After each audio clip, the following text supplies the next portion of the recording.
Hello, everyone. I'm Greg Giglio, principal of Homestead High School, and I'm here with a Thursday edition of our weekly video message. Today is November 10th, and again, we have a 3-day weekend coming up, so getting out a little early on this one. So let's get going with again, we have the theme of gratitude and gratefulness. So we've got a lot of more good stuff here. So I want to start off with a wish of Happy Veterans Day. And then for all of you friends, family members, neighbors, community members who have served, please thank you for your service. We appreciate that and honor you on this 3-day weekend. So shout out to all of you. And speaking of shout outs, let's go to people we are grateful for. Again, these are people that the suggestions that came to me on my parent survey and student survey. So I have a lot of them. So really thankful. I'm glad we're getting all these appreciations out. So this first one goes out to Miss Roop, who is one of our English teachers, and Mr. Fong, one of our science teachers, for helping the officer out in Animal Welfare Club and Science Olympiads, respectively. We had 2 in a row for the custodial staff. And again, there's a theme running through here of custodians and cleanup. So we'll notice that theme as we go through here. But this person said, thanks, they have a hard job. And for both the lunch staff and the custodians for helping us to have food at lunch and for cleaning the school to make the environment better. Nice long one here for Mr. Neese, who is one of our social studies teacher, deserving of a shout out. History teacher, an exceptional one at that. He makes learning history especially way more helpful, from his open and caring personality to the extra efforts he puts into what could be otherwise another boring lecture presentation. He brings character to the learning environment as well as making sure it's comfortable one so that students can be themselves and don't have to worry. Beyond that, you can tell he wants to help put in the effort towards making change. He lets us, the students, tell our perspective and what can be improved to better everyone, and then takes that to a larger scale. Overall, Mr. Neese is an exceptional person, and HHS is sure lucky to have him as a teacher. Well put and well said there. So thank you for that. This person said, shout out to Semele Heller, who is an HHS parent, deserves a shout out for all the work she does supporting the band. She got one last week and she gets another one this week. So there you go, 2 in a row. Jessica Kirby, who is our leadership teacher and a resource teacher, such a caring and compassionate person, trustworthy, someone my daughter can rely on. She works way too hard and deserves a million vacations and a raise. And I wish I could give all of those, but I can at least give her the shout out. This one's for Dr. Jeff Morton, our choir teacher. This man is a mentor, a friend, and has the patience of a saint. He really cares about giving the kids in choir a well-rounded musical experience. He also deserves a long vacation and a raise. Again, I wish I could help there. And this one was just an anonymous one about thanking their friend who led them through a difficult moment as they came to high school as a freshman. So again, thank you for being a friend. We like to hear about our students being allies for others and helping support each other. And then what are you grateful for at HHS? And these are the programs, events, or activities that could possibly use a shout out. So this person also mentioned that thankful for Homestead to making me realize how hard I must work to achieve his goal or her goal. Next person also said, we want to grateful for the Science Olympiad and all the clubs that they are in. The Drama Club gets another shout out because they're a fun group of kids that includes everyone in a supportive atmosphere. And then finally, the resource department gets a shout out as well. So these is what would you be grateful for? So these are sort of suggestions or ideas, or maybe even some concerns thrown in there to try and make the school a little even better than it is right now. But just a random suggestion, what about rooftop patios on top of certain buildings to extend the hangout, brunch, lunch areas? I know it's a far out idea, but imagine just how cool that would be. It would be cool, but right now, the way our buildings are configured, they really couldn't support that, our current buildings. But you know what, when we look at our C&L buildings, those are going to be buildings we're possibly going to be tearing down in a couple of years from now. There could be some designs where we put an upstairs patio kind of thing. There are, Cupertino High School has an upstairs patio over their cafeteria. So it's not a crazy idea. It's just not something we could do right now. We'd obviously have to make sure everyone's being safe, but there is a way that possibly in the future. So tell you what, I'll take that idea to the design crew when we start sitting down and doing the C&L building. So thanks for that. This person asked about a gender neutral locker area and or more gender neutral bathrooms so that kids have an easier, faster access to them.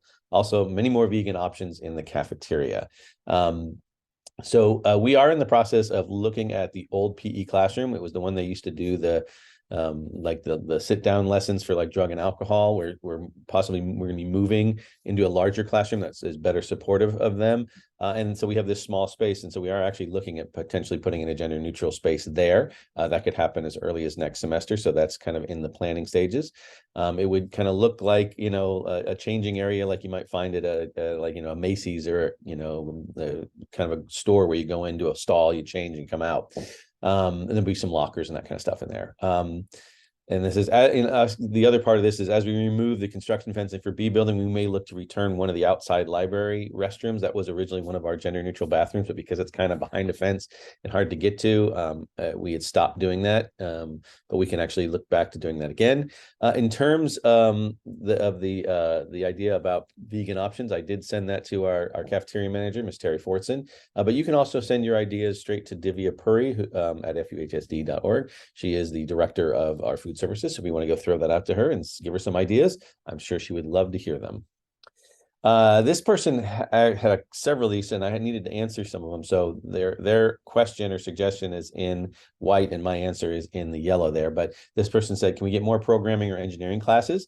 And at the moment, no, that's not really possible because number one, we're shrinking in size, but we also build our schedule off of student requests. And looking at the way students request the classes, it would be really difficult to add another programming or engineering class at this point. So, but you know what, there are some chances for dual enrollment with our junior college. So if you check with your counselor, they may be able to help you out with some of those. There's lots of different courses that we work in tandem with De Anza and Foothill to give kids a different or more opportunity. So check in with them, that might be good. They also said, can you have a PE option for non-athletic students? Well, we do, and those are called either total fitness or dance. If you're a freshman, you're in PE 9. If you're a sophomore or above, you could be in PE 10 through 11. Those are your traditional PE classes. But these other ones, total fitness or dance, I forgot to put weightlifting on there, but weightlifting can be on there too. And again, those don't necessarily have to be athletic to do those, but they're a little bit different chances for you to do things. So take a look at those when you're doing course selection next semester. How about open first periods? So that was something we used to do before we went to everyone has to start at 8:30 as a late start. When we had earlier starting classes, we were giving families an option. Some families wanted to start earlier, some wanted to start later. So we kind of gave them that option to do a no first or a no seventh. We took that away. It's no longer available because again, everyone has to start at 8:30. And so that's on there, but I know that has come up before, so that may be a topic at our next calendar discussion meeting. So I'll see what they say.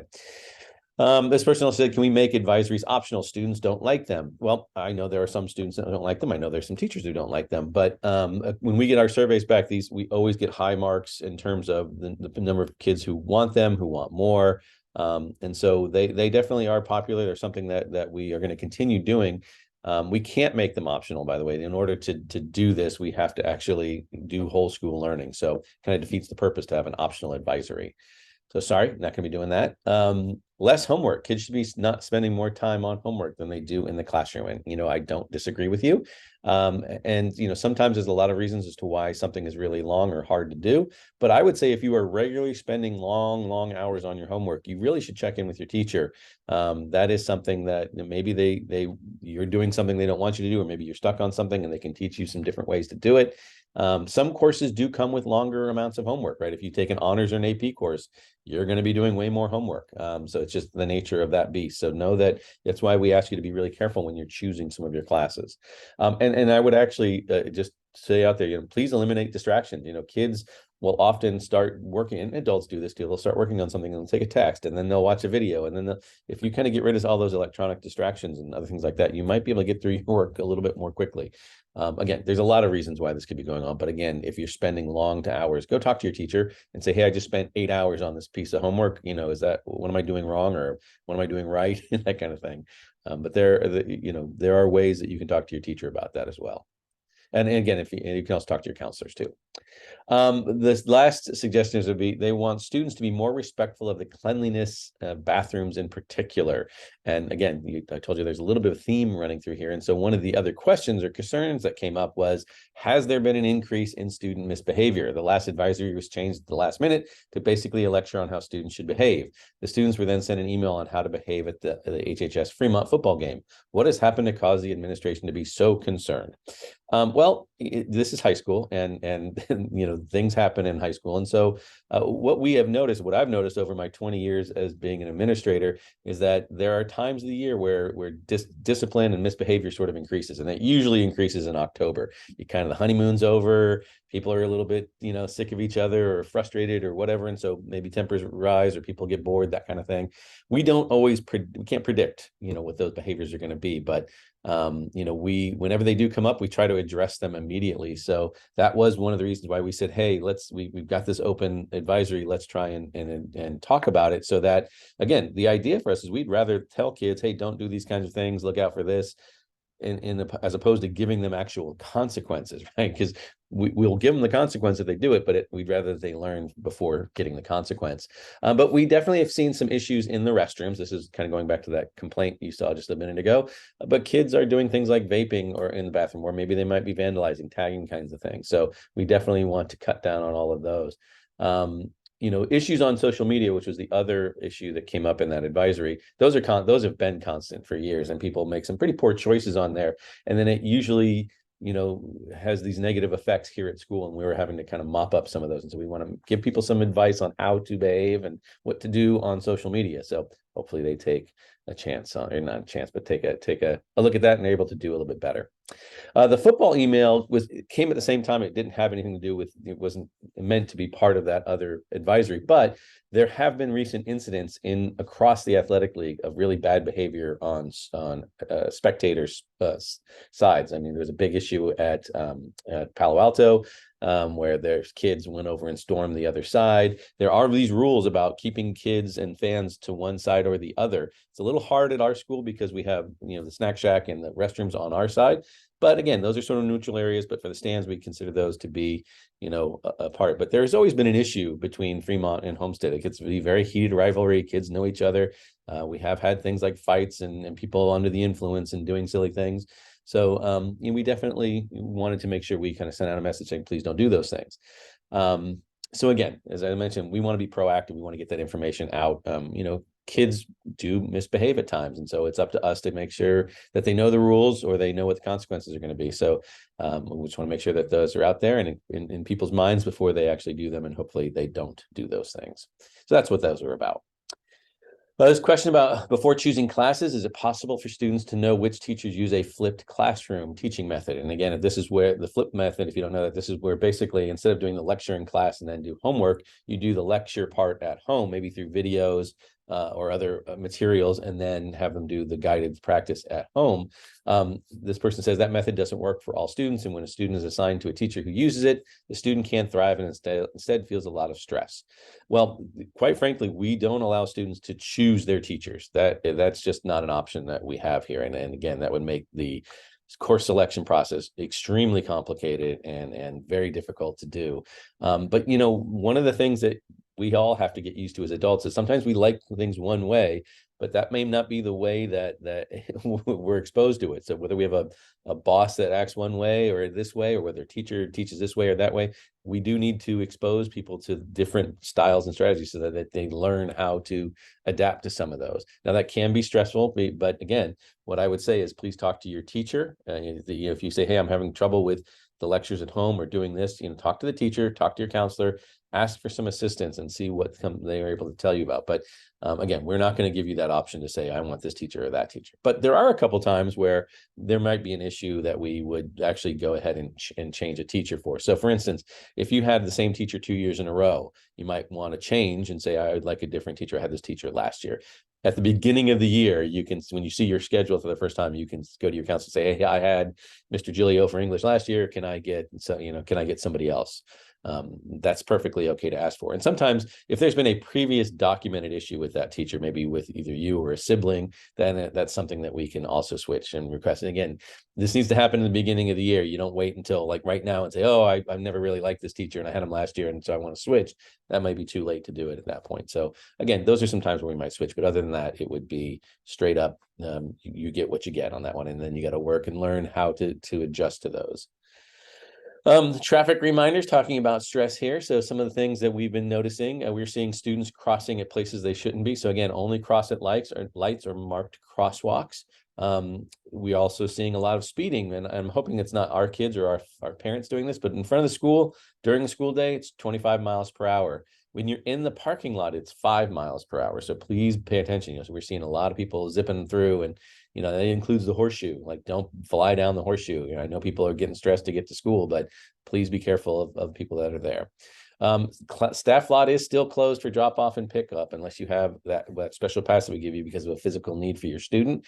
I know some people might feel it's easy to do, and I just one person, but we're getting a lot more people coming through there, and it's really not safe because we do have trucks and construction stuff going on. So please do not use the staff lot.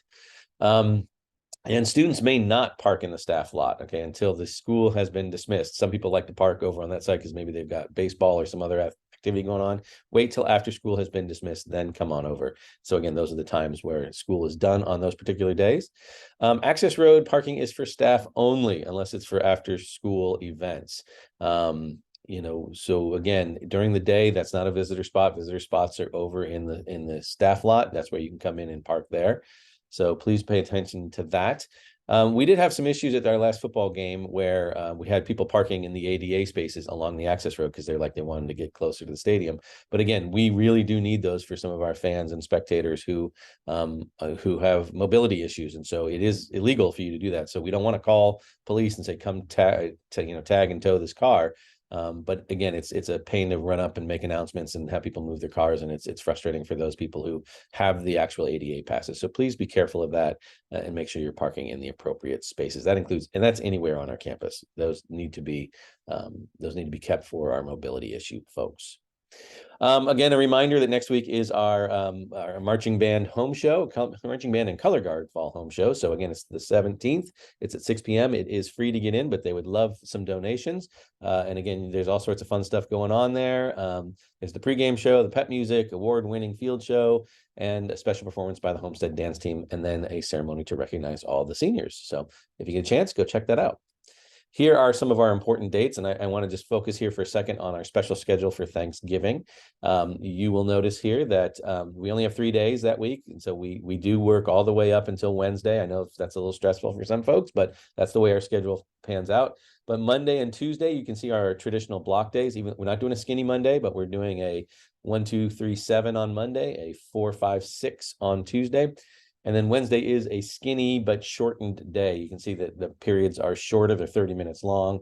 It's to try and get you out and everybody out to get going to celebrate the holiday there. You can see we'll have periods 1 through 7. And then we have lunch afterwards. And so lunch will be available during 7th period for those folks who don't have 7th period, but it'll also be available after school. And then we hope everyone is on their way to their, pumpkin pie and turkey dinners soon. Again, we do not have school Thursday, Friday, but we're back to regular schedule on Monday. So here are our important dates. And I realized actually I had made a mistake with the advisory. I put the 11/16 advisory at the 12/7 date. I didn't notice I had done that. But next week we have a advisory from our mental health group at the district. It's going to be about Title IX, social awareness, and harassment. Then the one in December is a zero waste one. I had originally put the Title IX one down in December. So sorry about that. I'm going to flip those back. Anyway, marching band show, as I talked about, no school Thanksgiving break.